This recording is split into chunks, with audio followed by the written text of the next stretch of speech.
Désolé, mais ne pas aimer les animaux, pour moi, c'est un red flag. Cette phrase, elle n'est pas de moi, elle est juste là. Je suis tombé dessus là il n'y a pas longtemps sur un réseau social et j'avoue que mon sang n'a fait qu'un tour.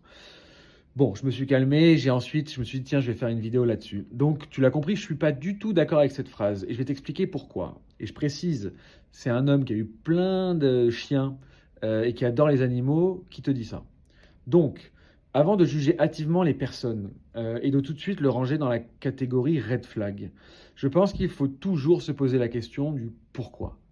Pourquoi, pourquoi, pourquoi. C'est la base de tout. C'est vrai pour une personne qui n'aime pas les animaux comme pour plein d'autres critères. Là, on va parler des animaux, de ces personnes qui n'aiment pas les animaux. Alors, il y a 10 000 raisons pour lesquelles une personne ne va pas aimer les animaux. Il y en a une qui est extrêmement fréquente. C'est parce qu'ils ont peur. Ils ont juste peur. Et cette peur, souvent, elle vient d'un traumatisme passé. Quand on est enfant, on peut se faire mordre par un chien et ensuite, on va avoir une relation qui est extrêmement pleine de désamour avec les chiens et peut-être même avec plein d'autres animaux. Moi, lorsque je balade ma chienne Simone, je remarque plein de gens comme ça qui vont bondir de peur dès qu'ils vont voir ma chienne. Elle fait 8 kilos, elle est toute mignonne, hein. Donc, au début, je jugeais hâtivement. Moi aussi, je me disais, putain, mais ces gens-là, pour pas aimer ma chienne, les chiens et surtout ma chienne, ça doit vraiment être des gros cons dans la vie. Et puis, à force de se produire, au bout d'un moment, je me suis dit, et si j'essayais de comprendre plutôt? Parce que c'est bien de donner des conseils, mais il faut se les appliquer à soi-même. Donc, j'ai commencé à discuter avec certaines de ces personnes-là, et puis j'ai compris qu'en fait, c'était pas du tout un manque d'amour, c'était juste qu'ils étaient bourrés de peur à cause de ce traumatisme. Et ça, il faut essayer de le comprendre.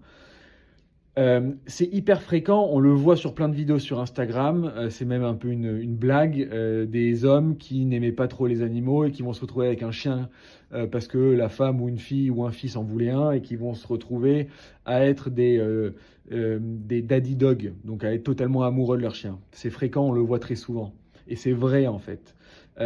Donc plutôt que d'ériger des critères ultra superficiels et hâtifs en red flag, comme cette femme ou cette mademoiselle le fait, moi je vous invite toujours d'abord à essayer de comprendre pourquoi. Parce que si on réfléchit bien et si on pousse le raisonnement, cette femme en disant moi j'aime pas les gens qui n'aiment pas les animaux, eh bien elle réagit exactement comme ces gens qu'elle n'aime pas en fait. Elle va être hâtive dans son jugement, elle va pas essayer de comprendre.